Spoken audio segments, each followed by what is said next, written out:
அன்பு நேயர்களே வணக்கம். லோகா சமஸ்தா சுகினோ பவந்து, வாழ்க வளமுடன். இன்றைய பஞ்சாங்கம் மற்றும் இன்றைய நாளுக்குண்டான சிறப்புகளையும் விரதாதி விசேஷங்களையும் பற்றியும் பார்க்கலாம். புதன்கிழமை ஜூலை மாதம் 17ஆம் நாள், குரோதி ஆண்டு ஆடி மாதம் முதல் நாள். இன்றைய திதி சுக்லபக்ஷ ஏகாதசி திதி. இன்றைய நட்சத்திரம் அனுஷ நட்சத்திரம். இன்றைய யோகம் சித்த யோகம்.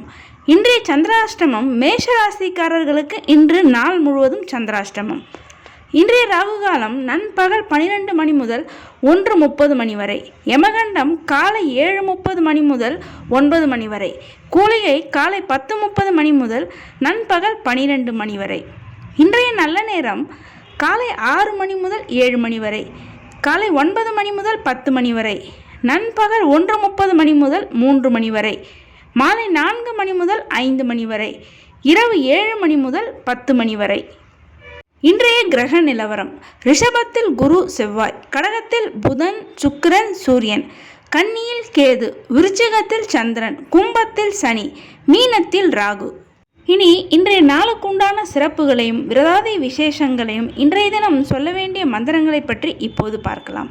ஆடி மாதம் முதல் நாள் ஆடி பண்டிகை தக்ஷணாயன புண்ணிய காலம் இன்று முதல் ஆரம்பித்து விடுகிறது. அம்பாளுக்கு மிகவும் உகந்த மாதமான ஆடி மாதம் ஆடி பண்டிகை என்பது இன்றைய தினம் வெகு விசேஷமாக அனைத்து ஆலயங்களிலும் வெகு சிறப்பாக கொண்டாடப்படும்.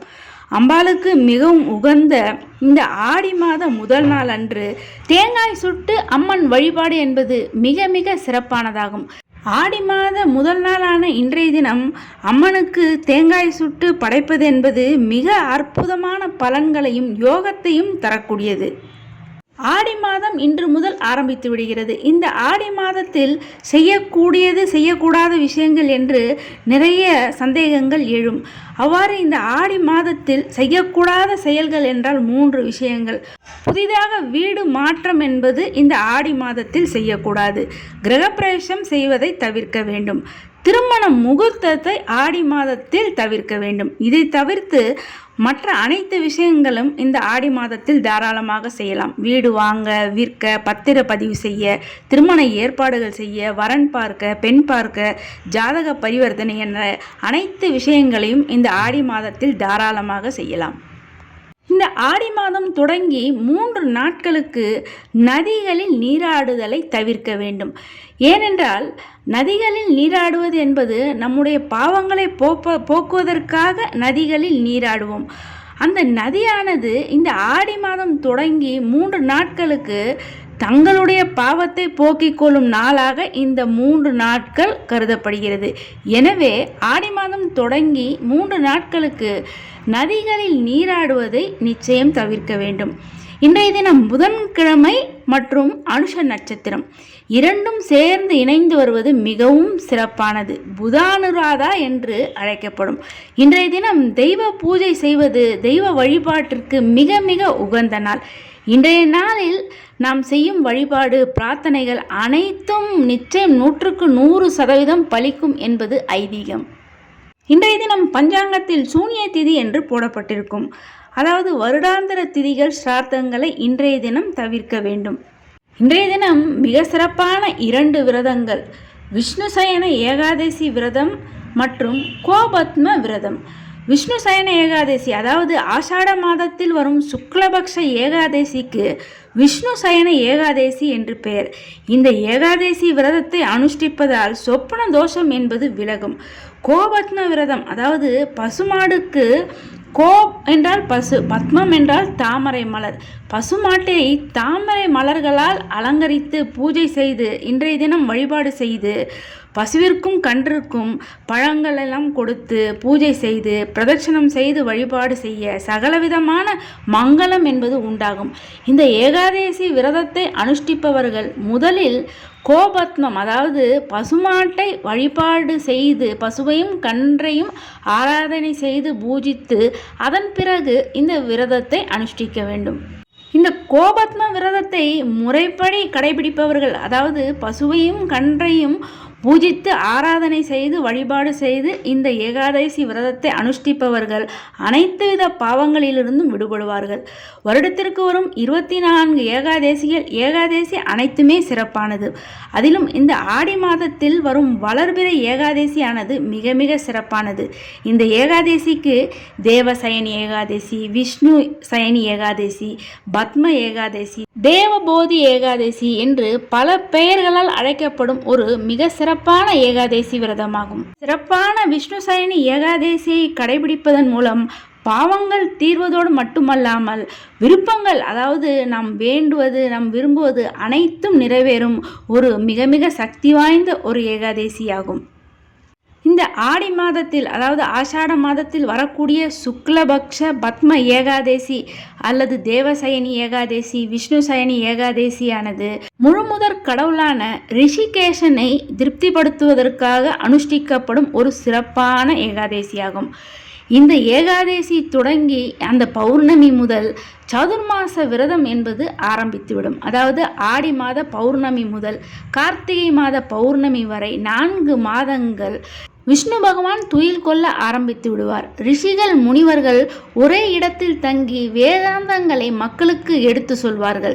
இந்த தேவசயனி ஏகாதசி, அதாவது விஷ்ணு சயனி ஏகாதசி என்பது மிக மிக சிறப்பானது.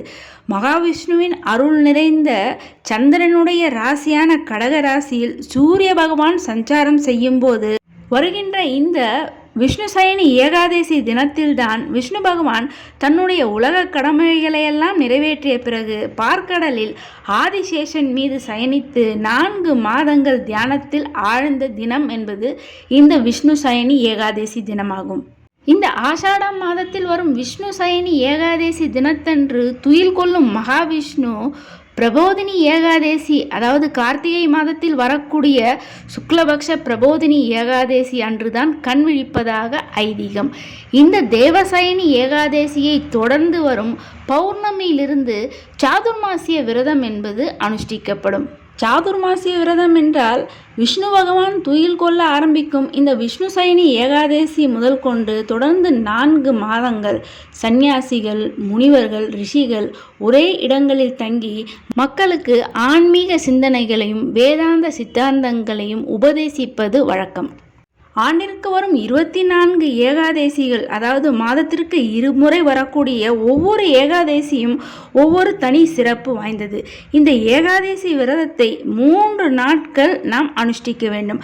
அதாவது ஏகாதசிக்கு முன்தினமான தசமி திதி அன்றே இரவு உணவை தவிர்த்து ஏகாதசி விரதத்தை நாம் அனுஷ்டிக்க வேண்டும். ஏகாதசி விரதத்தை அனுஷ்டிப்பவர்கள் அரிசி உணவை தவிர்க்க வேண்டும். நாள் முழுவதும் துளசி தீர்த்தத்தை அருந்த வேண்டும்.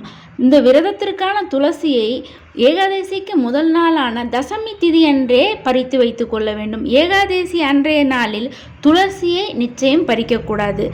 ஏகாதசி முழுவதும் விரதம் இருந்து ஸ்ரீமன் நாராயணனுடைய திருநாமங்களை அன்று நாள் முழுவதும் சொல்லி விஷ்ணு சகஸ்ரநாமம் பாராயணம் செய்து அருகில் உள்ள ஆலயங்களில் சென்று பெருமாளை தரிசனம் செய்வது, அல்லது ஆலயங்களுக்கு செல்ல முடியாதவர்கள் இல்லங்களிலேயே ஸ்ரீமன் நாராயணனுடைய திருநாமங்களை தொடர்ந்து சொல்லி மறுநாள் துவாதசி காலையில் பாரணை செய்து விரதத்தை முடிக்க வேண்டும். இந்த விஷ்ணு சயனி ஏகாதசி விரதத்தை அனுஷ்டிப்பவர்கள் முதலில் பசுவை ஆராதனை செய்து அதன் பிறகு இந்த விரதத்தை தொடங்க வேண்டும்.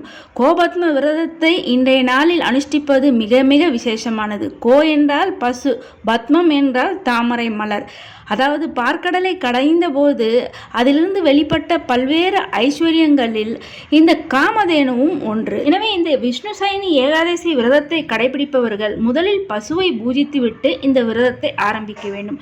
அவ்வாறு இன்றைய தினம் பசுவை நாம் பூஜை செய்து இந்த விரதத்தை அனுஷ்டிக்கும் போது குடும்பத்தில் நல்ல சுபிக்ஷம் என்பது உண்டாகும், மங்களம் என்பது உண்டாகும். மேலும் குடும்பத்தில் அதாவது இதுவரை இருந்து வந்த சுபகாரிய தடைகள் அனைத்தும் நீங்குவதோடு மகாலட்சுமியினுடைய பரிபூர்ண அருள் என்பது நிச்சயம் உண்டாகும். எனவே இன்றைய தினம் மறக்காமல் பசுவையும் கன்றையும் ஆராதனை செய்து பசுவிற்கும் கன்றுக்கும் பழங்களை எல்லாம் உங்களால் முடிந்த பழங்கள், உணவுப் பொருட்கள், அரிசி, வெல்லம் இவைகளை கொடுத்து பசுவையும் கன்றையும் இன்றைய நாளில் பூஜித்து ஆராதனை செய்து வழிபாடு செய்ய சகலவிதமான ஐஸ்வர்யங்களும் அதிர்ஷ்ட வாய்ப்புகளும் நிச்சயம் உங்களை தேடி வரும். இன்றைய ஏகாதசி விரதத்தை அனுஷ்டிப்பவர்கள் அவசியம் சொல்லி வழிபாடு செய்ய வேண்டிய விஷ்ணுவினுடைய 12 திருநாமங்களை இப்பொழுது பார்க்கலாம். ஓம் கேசவாய நமக, ஓம் நாராயணாய நமக, ஓம் மாதவாய நமக, ஓம் கோவிந்தாய நமக, ஓம் விஷ்ணுவே நமக, ஓம் மதுசூதனாய நமக, ஓம் திரிவிக்ரமாய நமக, ஓம் வாமனாய நமக, ஓம் ஸ்ரீதராய நமக, ஓம் ரிஷிகேசாய நமக, ஓம் பத்மநாபாய நமக, ஓம் தாமோதராய நமக என்று இந்த 12 திருநாமங்களை அவசியம் சொல்லி இன்றைய தினம் வழிபாடு செய்ய மிக சிறப்பான அற்புதமான பலன்கள் எல்லாம் நிச்சயம் உண்டாகும்.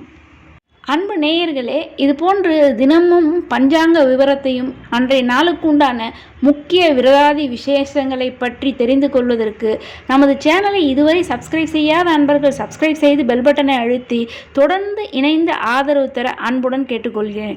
மேலும் இந்த பதிவை மற்றவர்களும் கேட்டு பயனடையும் வகையில் அனைவருக்குமே இந்த பதிவினை ஷேர் செய்து தொடர்ந்து இணைந்திருக்க அன்புடன் கேட்டுக்கொள்கிறேன். நன்றி.